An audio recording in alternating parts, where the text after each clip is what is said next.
Bitawan mo ako! Kunin mo na lahat ng pera ko! Huwag mo lang akong saktan! Wala ka nang magagawa. Akin ka.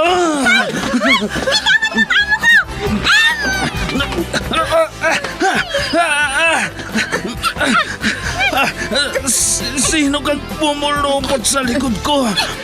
Bumaba ka dyan.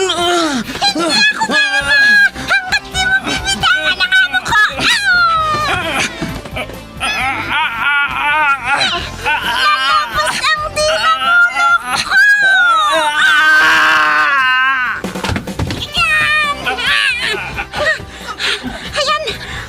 Natumba na siya, madam! Salamat, Pepita! Salamat!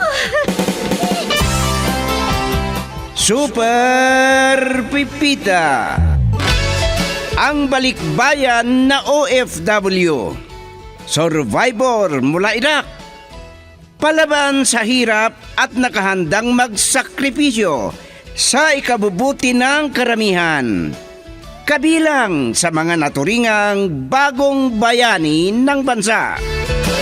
Super Pipita, isang dula na kung saan inyong mapapakinggan ang iba't ibang pakikipagsapalaran ng isang OFW.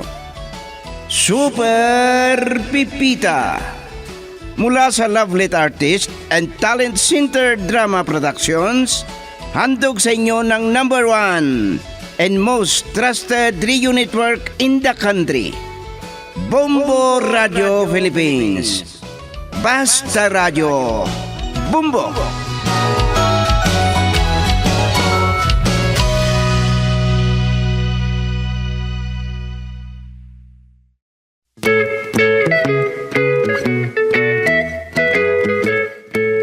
Ang nakaraan, nainis si Magtanggol kay Engineer Palpak dahil may nakita itong bitak sa mga gusaling pinagawa ng matanda sa kanya. At lalong nainis nung tinawagan siya ni Lucio dahil napag-usapan daw ng kapwa niya negosyante na magbibigay sila ng ayuda sa mga nasalanta ng lindol. Mainit na nga ang ulo niya kina Patrick at Joey, pero pumagit na si Jessa. Naikwento ni Jessa kay Marina ang mga nalaman niya sa kanyang ama. At ngayon, narito ang karugtong ng ating kwento sa linggong ito na pinamagatang Pagtutulungan, Hindi Pagkikipag-ugnayan. Dito sa ating dula, Super Pipita.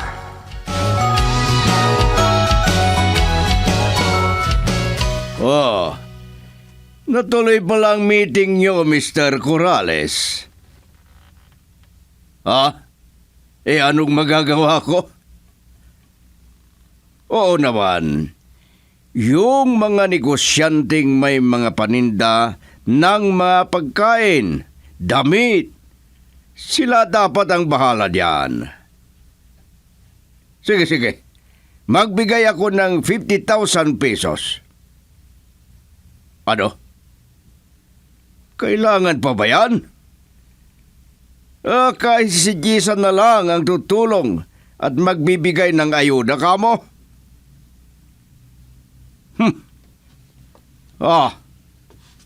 Sige na. Sige. Bye. Parang may mali. Hindi ako makapapayag. Parang galit kang pinatay ang cellphone mo. Sino ba yung kausap mo? Si Mr. Corrales. Hindi pa nakontento. Magbibigay na nga ako ng 50,000. Pero ang gusto niya, sasama pa akong mag-distribute. Anong sinabi mo? 50,000?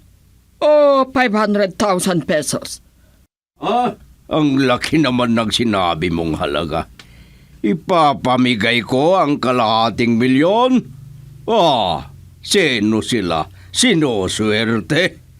Anong mabibili ng 50,000? Ang mahal na ng mga bilihin ngayon. May magbibigay naman ng sardinas, bigas, noodles, kape, asukal. Oh, ano pa ang paggagastusan nila sa ibibigay kong halaga?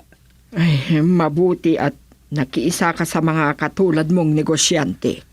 Ang nakakainis nga lang sa sinabi sa akin kung hindi ko daw maharap. Kahit si Jessa na lang ang tutulong sa kanila. Bakit hindi mo ako tinanong? Alam naman nila na pareho kayong nagtatrabaho. Siya nga pala. Bakit hindi kayo nagsabay na umuwi? Niyaya siya nung kaibigan niya. Tatandang dalaga si Jessa pero mahilig pa rin maglakwat sa. Ano ba yung sinasabi mo? Tatandang dalaga. Malay mo, baka maisipan pa yung mag-asawa. Panindigan na niya yun. Natatandang dalaga. Kasi kailanman hindi na siya magkakaanak.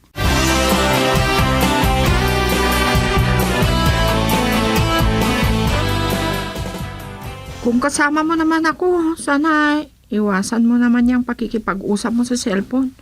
May oras para dyan. Sorry, hindi na maulit. Si Mr. Corrales yun. Sinabi lang sa akin na pumayag na daw ang daddy mo at magbibigay ng 50,000 pesos. Ano? 50,000 lang? Huwag mo nang maliitin ang ibibigay ng daddy mo. Ang importante, tutulong siya. Hindi naman kailangan ng malaking halaga. Ang mga negosyante, mayayaman yan. May malalaki silang grocery. Yun ngang isang negosyante, magbibigay ng malaking halaga. Ang taong yon ay malaki ang puso. Talaga? Hindi niya ipagdadamot ang kanyang kita. Lalo na sa mga kapuspalan. Oh, bakit ganyan ka makatitig sa akin? Ha?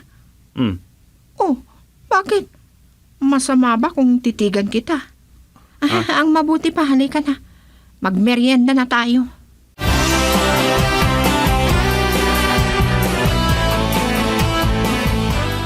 Alam ko na yan, Mami. Nabanggit na sa akin ni Lucio. Ha? Nagkita kayo ni Lucio? Kuwan. Nagkita lang kami sa mall. Kakausapin ko nga ang daddy. Sasabihin ko na dagdagan niya yung binigay niya. Ay, ewan ko ba dyan sa daddy mo? Parang nang-aasar lang siya. At mahigpit talaga ang daddy mo pag pera ang pinag-uusapan. Mahirap bumunot sa wallet niya. Lalo pat nasusuklam siya kay Mr. Corrales. Oh, bakit naman, Mami? Biruin mo, ang sabi daw niya, kung hindi maharap ng daddy mo ang magbigay ng ayuda, ikaw na lang ang sumama sa kanila.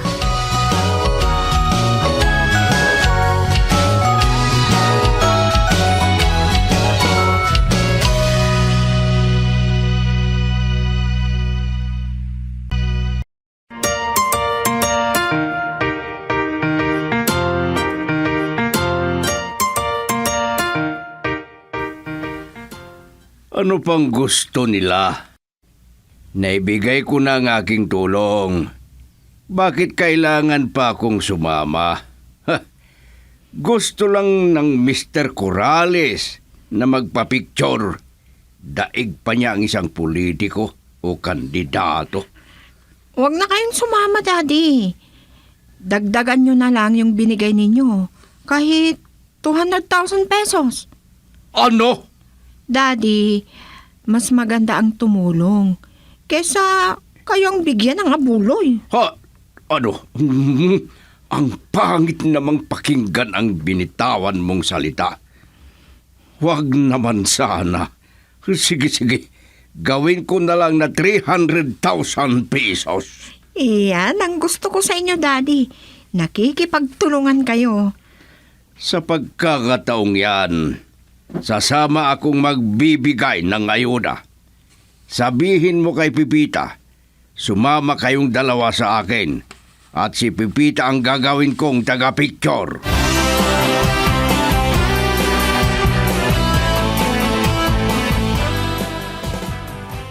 Oh, muntik ko nang makalimutan. Mabuti na lang at tumawag ka. Alam mo na ang mga negosyante. Sige. Bago mag-alas 8, nandun na ako sa lugar nating napag-usapan. Sige. Bye. Pipita, Jessa, lumapit nga kayo dito. May sasabihin ako sa inyong dalawa. Ate Pipita, may sasabihin daw ang daddy. Ano po yan? Iyan ang gusto ko sa iyo, Pipita. Isang tawag lang. Mabilis pa sa alas 4 nandito ka na. May sasabihin kayo sa amin, daddy? Nakalimutan ko. May appointment pala ako bukas. Mauna na kayong dalawa ni Pipita dun sa lugar na may pinakamaraming napiktuhan. Susunod na lang ako. Hindi naman kami siguro magtatagal ni Mr. Magno. Tungkol ba sa negosyo ang pag-uusapan nyo, daddy? Oo, isa kasi sa mga negosyante na nangungupahan sa pinatayo kong building. Yon, nagreklamo. Talagang bagay sa kanya ang pangalan na Engineer Palpak kasi Palpak. Sige, daddy. Ako na ang bahala kung hindi kayo makakapunta doon. Kayong dalawa ni Pipita ang pupunta doon. Pipita, Sir? makinig ka sa sabihin ko. Habang nagbibigay ng ayuda si Jessa, picturean mo, ha? Opo, sir. Very good. Kailangan pa ba yan? Siyempre! Kasi ang sabi sa akin ni Vice Mayor, magagamit ko daw yon. Oras na naisipan kong tatakbo sa politika. Halimbawa na lang kapag lalaban akong barangay kapitan. Dati naman. Hindi na ninyo maharap yan. Kaya wag na kayong umasa.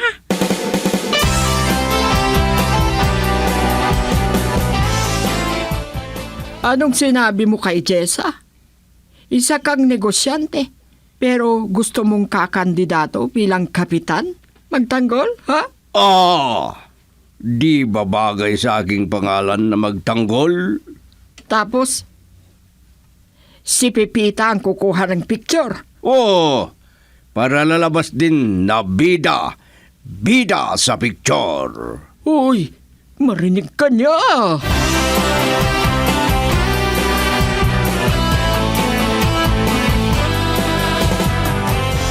Huwag mo na kaming sunduin ni Pipita.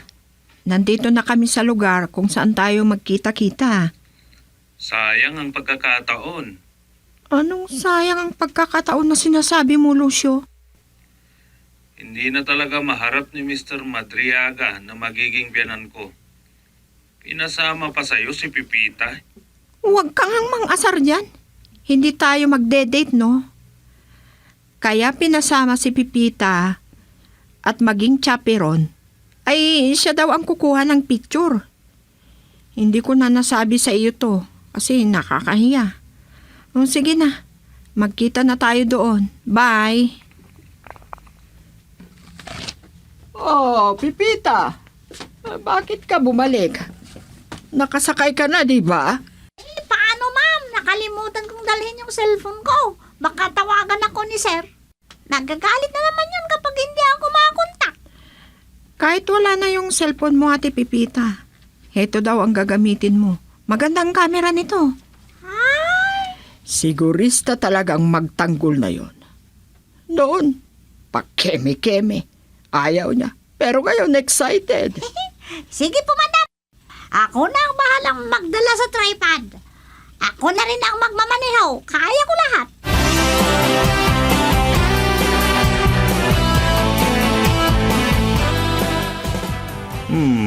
Ang galing, Jessa. Kumpleto, Ricardos. May driver ka na nga. camera woman at bodyguard pa. Palabiro pala kayo, sir. Ay, ano ba yon?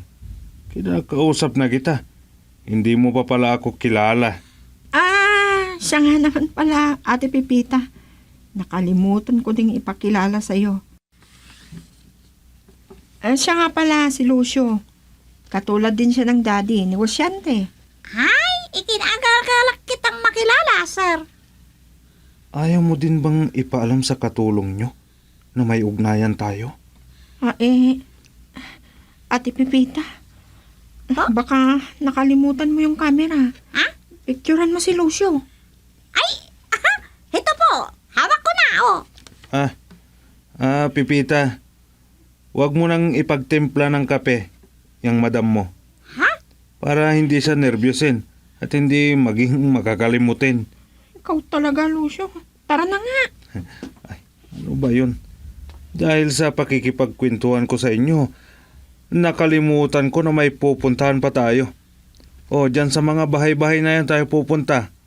O, Pipita, ihanda mo na yung camera. Galingan mo, ha? Of course, sir.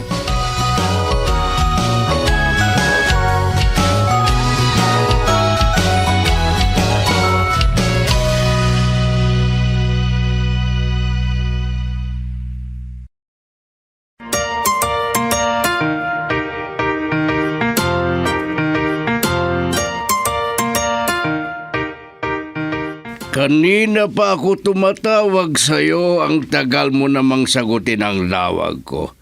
Pudpud na ang aking daliri. Ano bang ginagawa mo, Marina?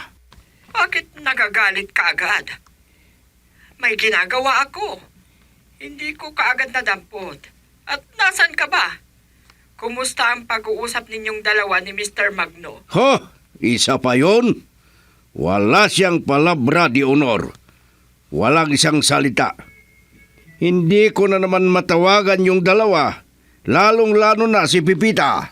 Baka hindi nila marinig ang tawag mo. Busy silang nagpipicture. Hindi ako naniniwala. At bakit hindi ka naniniwala? Marami silang pinupuntahang lugar. Ano kaya kung puntahan mo na lang sila? Ano ka ba? Wala nga akong panahon diyan. At isa pa, tinatamad ako. Si Pipita na lang ang kakausapin ko mamayang pag-uwi nila. Bakit si Pipita ang kakausapin mo? Siya ang humahawak ng kamera. Kaya siya ang kakausapin ko. Baka ang iniisip mo ay tatanong ko sa kanya kung may nandiligaw sa anak natin. Alam mo, hindi na magkikipag-asawa yun. Pero kung si Mr. Corrales lang din, bakit hindi na siya kumilos?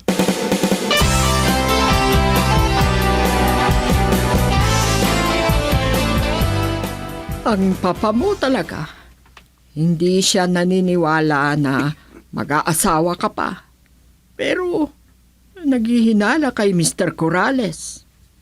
Ay, naku, Mama. Matanda na siya. At saka, palagi kong nakikitang may kasama siyang iba't ibang babae. Yan nga ang inaabangan niya. Magpasalamat na lang ang papa mo. Baka sakaling magkaapo pa kami. Kayo naman ba, Ma? Hindi ko lubos maiisip ang sarili ko na magbuntis. At saka, baka hindi ko kakayanin. Nako, huwag mong isipin na hindi mo kaya.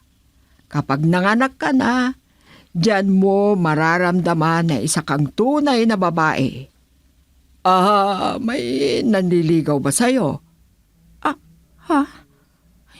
Ano kayang isasagot ko? Pipita, nasaan ka? Ipagtimpla mo nga ako ng kape. Bilisan mo. Ikaw naman, nagpapahinga na yung tao.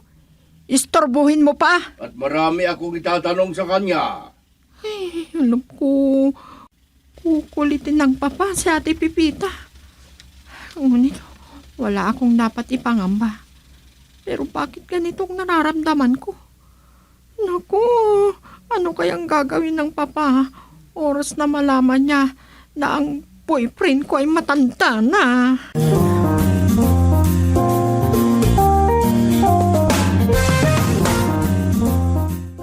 Heto na po yung pinapatimpla niyong kape.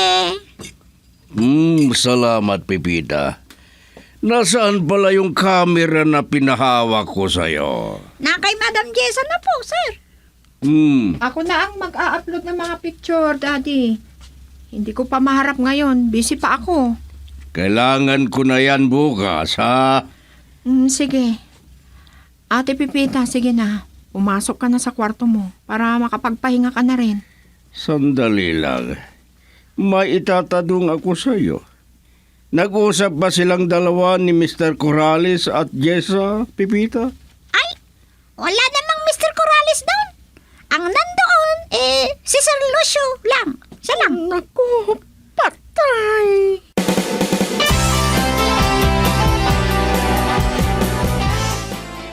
Bakit kaya?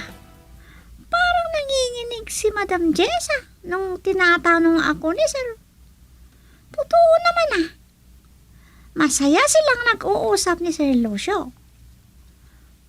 Sasabihin ko sana kay Sir pero tinitigan ba naman ako ni Ma'am Jessa ng parang masakit? Pero, ano ba kasing pakialam ko sa kanila? Ang mabuti pa, matulog na ako. Hindi ako nakapagtrabaho kanina kasi sinamahan ko si Madam Jessa. Ay, nakakahiya tuloy kay Madam Marina. Hindi bale. Babawi na lang ako bukas pagkagising ko.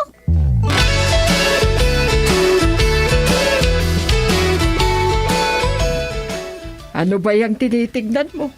Malilate ka na sa trabaho. Hindi mo ba nakikita?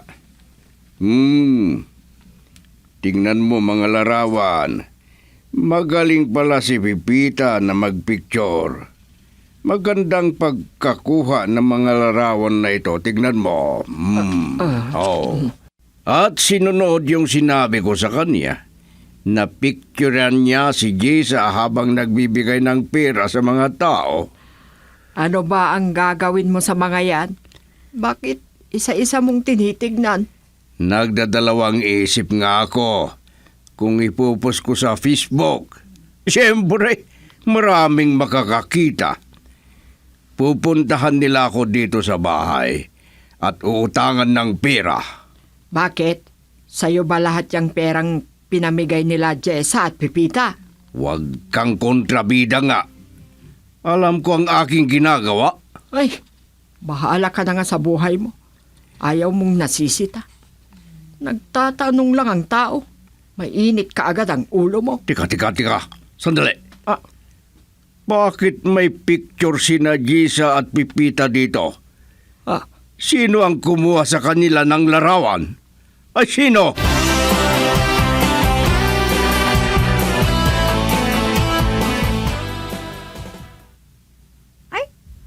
Si Sir Magtanggol? Bumaba pa sa kanyang kotse. Papaalis na nga sana eh. Pipita, halika nga. Ay. Lumapit ka nga sa akin. Ha? May papakita ko sa'yo. Ano po yun, sir? Ipinagkatiwala ko sa'yo ang kamera ko. Bakit may nakialam na iba, ha? Ay, sir, ano pong ibig niyo sabihin? Kasi may larawan kayong dalawa ni Jessa. Kung ganon may nakialam na iba. Pinahawak mo ba itong kamera ko? Sino ang nakialam? Ay, sir, ayaw ko sana eh. Kaya lang, pinilit ako ni Sir Lucio. Nakunan kaming dalawa ni Madam Jessa. Si Lucio pala ang nagpicture sa inyong dalawa. Kung ganon, ano pang may dadagdag mo sa sinabi mong yan? Ano ang napansin mo sa kanilang dalawa? Ano, Pipita?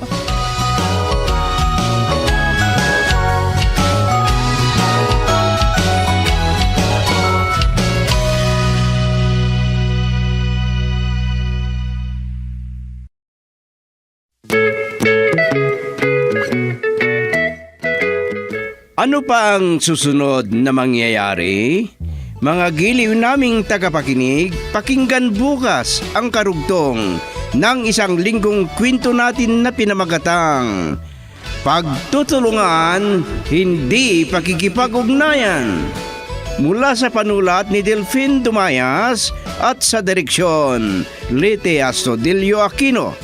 Handog sa inyo ng number 1 and most trusted radio network in the country, Bumbo Radio Philippines. Basta Radio. Bumbo!